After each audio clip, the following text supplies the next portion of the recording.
Allerta furti nei comuni della Riviera Berica, nel Merino dei Ladri, in particolare Montegalda in questi giorni, ad essere colpito il centro e la frazione di Colzè. Sulla casa nell'altra via erano in 4 mascherati con il cappuccio, però non sono riconoscibili. E la settimana scorsa sono venuti nell'ex scuola di Colzè, lì dove il condominio, l'appartamento sotto. A raccontarci quanto accade qui un residente esasperato che nel giro di un mese è stato colpito 3 volte dai ladri. Per convincere i malviventi a desistere, ha affisso una serie di cartelli su porte e finestre. Ha rimesso il cartello? Sì, abbiamo rimesso il cartello perché per la seconda o terza volta adesso, perché abbiamo 2 o 3 denunce, questa è la scassatura della porta.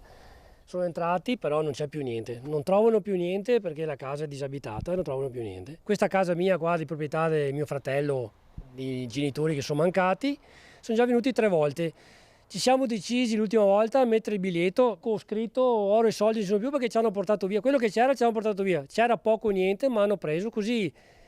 La finiscono di rompere i vetri, scassare le porte perché tanto non c'è più niente. Il cartello a sto punto è anche una presa in giro, diciamo, perché dicono non ci crediamo.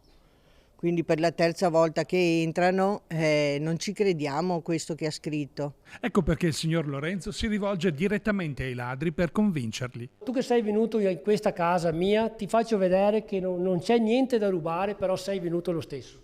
Quindi sei venuto per niente. Hai rotto quel poco che c'era da rompere, le porte d'entrata che adesso dobbiamo riparare, però hai perso solo tempo. Invece di andare a rubare, trovati un posto di lavoro decente e vai a lavorare, vai a guadagnarti da vivere come facciamo tutti noi. Ed è veramente una vergogna ormai. Tanta rabbia.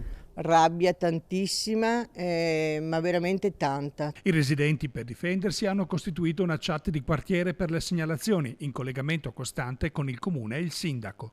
Come comune metteremo in campo, come ogni anno, anche quest'anno, il potenziamento della polizia locale. La soluzione migliore per riuscire a diminuire queste fonti è sempre la vigilanza di quartiere. Quindi nel momento in cui vedete qualcosa che non funziona, perché molto spesso questi ladri fanno dei sopralluoghi o si vedono comunque delle facce non conosciute, mi raccomando, avvisate le forze dell'ordine.